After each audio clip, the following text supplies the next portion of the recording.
നമസ്കാരം. Smile centre ഇന്ത്യയുടെ YouTube ചാനലിലേക്ക് സ്വാഗതം. ഇന്നത്തെ വീഡിയോ ഒരു പ്രത്യേക തരത്തിലുള്ളൊരു സംഭവത്തെ പറ്റി ഡിസ്കസ് ചെയ്യുന്നതിനെ കുറിച്ചാണ്. ഈ അടുത്തൊരു പേഷ്യൻ്റ് എന്നോട് വന്ന് ചോദിച്ചു, ഡോക്ടറെ ഞങ്ങൾ ഈ അടുത്ത് പേപ്പറിൽ വായിച്ചു ഈ സ്റ്റെം സെൽസ് എന്ന് പറയുന്ന സംഭവം ഉപയോഗിച്ച് നമുക്ക് പല്ലുകൾ മുളപ്പിക്കാൻ പറ്റുമെന്ന് പറയുന്നു.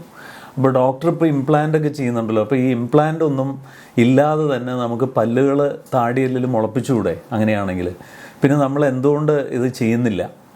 അത് അമേരിക്കയിലും മറ്റേ വിദേശ രാജ്യങ്ങളിൽ പല രാജ്യങ്ങളിൽ ഇത് ചെയ്യുന്നുണ്ട് എന്നൊക്കെ ഞങ്ങൾ അറിയുന്നു. അതെന്തുകൊണ്ട് ഡോക്ടർ ഇവിടെ ചെയ്യുന്നില്ല എന്ന് ചോദിച്ചിട്ട് എൻ്റെ അടുത്ത് വന്നു. അപ്പം ഞാൻ പറഞ്ഞു, ഈ സ്റ്റെം സെൽ തെറപ്പി എന്ന് പറയുന്ന ഒരു നൂതനമായിട്ടുള്ളൊരു ചികിത്സാ രീതി ഉണ്ട് ഇപ്പോൾ. അത് ശരിയാണ്. അതിപ്പോഴും വളരെ മേജറായിട്ടുള്ള ഇൽനെസ്സസിനാണ് അത് ഉപയോഗിക്കുന്നത്. അതായത് മറ്റ് പല ട്രീറ്റ്മെൻറ്റ് മൊഡാലിറ്റീസും വർക്ക് ചെയ്യാത്ത സമയത്ത് ഉപയോഗിക്കുന്ന ഒരു സിസ്റ്റമാണിത്. അപ്പോൾ സ്റ്റെം സെൽസ് തീർച്ചയായിട്ടും വളരെ നല്ലൊരു കാര്യമാണ്. സ്റ്റെം സെൽസിന് ഒരു പ്രത്യേകതയുണ്ട്. അത് പ്ലൂറിപൊട്ടൻറ്റ് എന്ന് പറയുന്ന ഒരു പ്രത്യേക ഒരു ക്വാളിറ്റി ഉണ്ട് അതിന്. പ്ലൂറിപൊട്ടൻ്റ് എന്ന് പറഞ്ഞു കഴിഞ്ഞാൽ അത് നമ്മൾ ശരീരത്തിൻ്റെ ഏത് ഭാഗത്ത് കൊണ്ടുവയ്ക്കുന്നോ ആ ശരീരഭാഗത്തിനെ അനുകരിച്ച് അത് പ്രകാരം അത് വളർന്ന് ആ ശരീരഭാഗത്തിൻ്റെ ഒരു ഭാഗമായി മാറും. അപ്പോൾ ഡിഫക്റ്റീവായിട്ടുള്ളൊരു ശരീരഭാഗത്ത് അത് കൊണ്ടുവച്ച് കഴിഞ്ഞാൽ ആ ഡിഫക്റ്റിന് മാറി അതിന് പകരം അവിടെ ആ സെൽസ് വന്ന് നിറയും. അതിനുള്ള ഒരു കഴിവ് ഈ സ്റ്റെം സെൽസിനുണ്ട്. അപ്പോൾ ഇത് വെച്ചിട്ടാണ് അവർ പറയുന്നത്, നമുക്ക് താടിയെല്ലിൽ ഈ സ്റ്റെം സെല്ല് നമ്മൾ ഇംപ്ലാന്റ് ചെയ്ത് കഴിഞ്ഞാൽ അത് ഓട്ടോമാറ്റിക്കലി അത് വളർന്ന് പല്ലായി മാറും എന്ന് പറയുന്നത്. ഇതിലുള്ളൊരു അപകടകരമായിട്ടുള്ളൊരു കാര്യം എന്താ വെച്ച് കഴിഞ്ഞാൽ, ഇതിൻ്റെ വളർച്ച എത്രത്തോളം ഉണ്ടെന്ന് ആർക്കും അറിയില്ല. അതിലിപ്പോഴും റിസർച്ച് നടന്നുകൊണ്ടിരിക്കുക. അപ്പോൾ എന്താ സംഭവിക്കുക?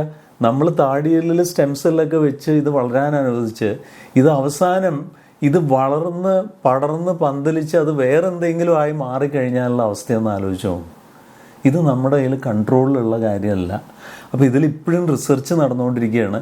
ഒരുപക്ഷെ നമ്മുടെ ജീവിത ഈ കാലഘട്ടത്തിൽ ഇത് വരുമോ എന്ന് ചോദിച്ചു കഴിഞ്ഞാൽ എനിക്കറിയില്ല, എനിക്കതിന് ഉത്തരമില്ല. പക്ഷേ ഇന്നത്തെ കാലത്ത് എല്ലാം വളരെ വേഗത്തിൽ പോകുന്നതുകൊണ്ട് ഒരുപക്ഷെ നമ്മുടെയൊക്കെ കാലഘട്ടത്തിൽ ഇത് വരുമായിരിക്കും. പക്ഷേ ഇതിൽ ഒരു പ്രധാനപ്പെട്ട കാര്യം, ആരാണ് ഇതിന് ഗിന്നിപ്പിക്കാവാൻ പോകുന്നത് എന്നുള്ളത് നമുക്കറിയില്ല. ഇന്നും ഇതേവരെയും സ്റ്റെം സെൽ ഉപയോഗിച്ച് പല്ല് വളർത്തുന്ന ഒരു ക്ലിനിക്കിനെ കുറിച്ച് എനിക്ക് ആധികാരികമായിട്ടുള്ള ഒരു ക്ലിനിക്കിനെ കുറിച്ച് എനിക്ക് അറിവില്ല. വെസ്റ്റേൺ വേൾഡിൽ വരെ അങ്ങനത്തെ ഒരു സിസ്റ്റം വന്നിട്ടുണ്ട് എന്നുള്ള എനിക്ക് തോന്നുന്നില്ല.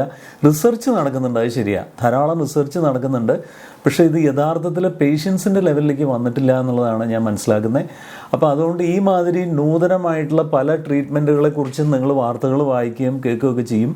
പക്ഷെ ഇതിലേക്ക് ചാടി പുറപ്പെട്ട് ഇതിപ്പം നടത്താൻ സാധിക്കും എന്നുള്ളൊരു ചിന്ത വേണ്ട. അപ്പോൾ ഈ വീഡിയോ ഇഷ്ടപ്പെട്ടെന്ന് കരുതുന്നു. ഇഷ്ടപ്പെട്ടെങ്കിൽ തീർച്ചയായിട്ടും ലൈക്ക് ചെയ്യുക, ഞങ്ങളുടെ ചാനൽ സബ്സ്ക്രൈബ് ചെയ്യുക. നന്ദി, നമസ്കാരം.